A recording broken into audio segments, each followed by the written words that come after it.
अस्सलामु अलैकुम वरहमतुल्लाहि वबरकातुहू। नहमदुहु व नुसल्ली अला रसूलिहिल करीम। अम्मा बाद फ़ाउज़ु बिल्लाहि मिनश्शैतानिर रजीम। बिस्मिल्लाहिर्रहमानिर रहीम। शौहर अपनी बीवी से बुग़्ज़ ना रखे।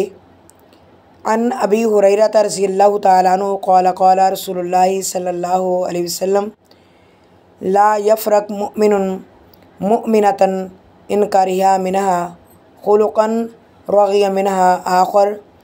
अबू हुरैरा रज़ियल्लाहु तआला अन्हु से रिवायत है, वो कहते हैं कि रसूलुल्लाह सल्लल्लाहु अलैहि वसल्लम ने फ़रमाया, मोमिन मर्द अपनी ईमानदार बीवी से बुग़्ज़ ना रखे।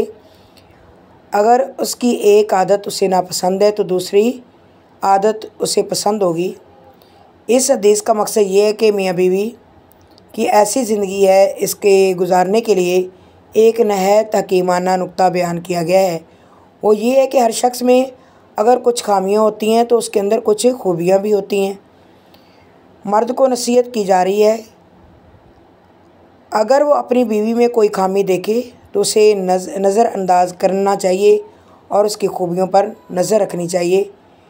इसी तरह औरत भी अगर शौहर की बातों से दिलगीर हो तो वो भी अपने शौहर की खूबियों पर नज़र रखे।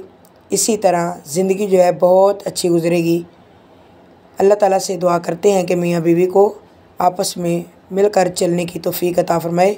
एक दूसरे की खामियों को दरगुज़र करना चाहिए। अल्लाह ताला हम सबको अमल करने वाला बनाए। आमीन सुम्मा आमीन।